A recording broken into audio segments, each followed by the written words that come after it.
What if the world finally acted only after it was too late to thank the man who spent his life trying to save it?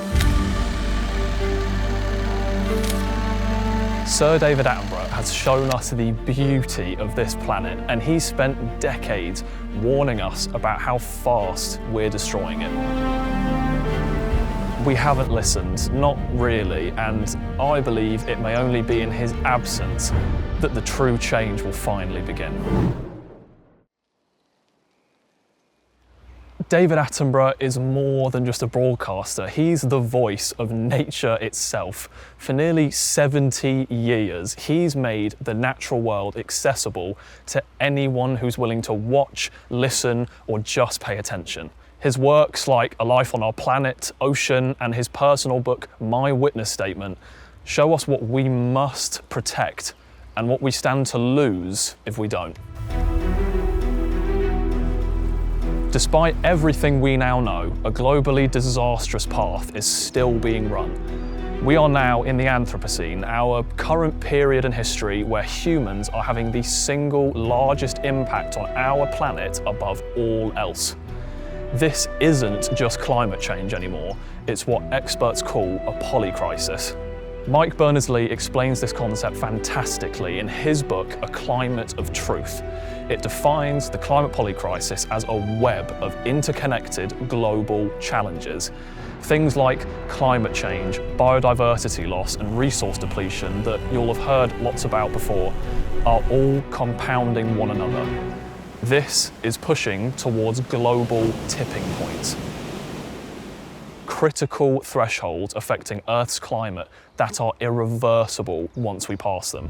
But the change doesn't come from trying to tackle each problem individually. We already have the tech and the knowledge to do so, and nothing's working to the level it can and should. What needs to change is our values and thinking. It's deep-rooted. Sir David Attenborough talks similarly in his book on the issue, pleading readers to understand the gravity of this situation.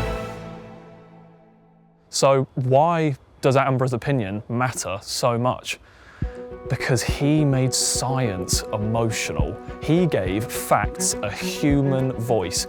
He made the collapse of our climate resonate with people. In a lot of his recent work, it doesn't feel like they were just documentaries or books to him. It feels like he just wants his life work completed, his plea to be acted on, but still not enough is changing. And here's the hard part to say. Sir David Attenborough has recently celebrated his 99th birthday. Now, I don't want this day to come any sooner than it should. If this man could live to 200, I would back him all the way. But I believe it won't be until Attenborough is gone that the world might finally feel the weight of his work. Throughout history, a lot of the time, people only act after symbolic loss. And sadly, I think it could be the same case here. Don't get me wrong, Sir David Attenborough has had the largest impact on conservation, more than any person, company, country. Improvements are being made already technologically, but not enough of our values and thinking have done the same. Attenborough does and should comprehend the weight of his work. It has captured the hearts of millions, and he's the reason behind making this video, having me talking to a camera in the woods at 6 a.m. I know I'm speaking from the perspective of many in my generation when I say he's an icon to simply aspire towards. Sir David Attenborough dying for this cause shouldn't be the catalyst that makes people simply think and act in a way that makes sense. His legacy doesn't have to be memory, it can be momentum. We're seeing signs, young people marching, movements rising, hope is being planted in the cracks of the collapse going on. But it's all a bit too separated.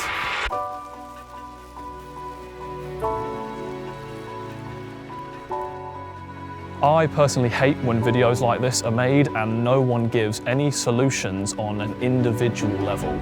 Doing research for this video, I discovered that the biggest change you can make is educate yourself. Read Attenborough's work, watch his documentaries, listen to his speeches. That's what they're designed for.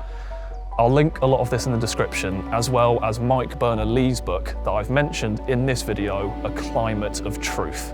It's not a question of should you help, it's a question of how are you actually going to do your bit. Or we can wait until the voice of nature is silent before we finally decide to listen. Leave a comment, start a conversation, and like to help this video get to others.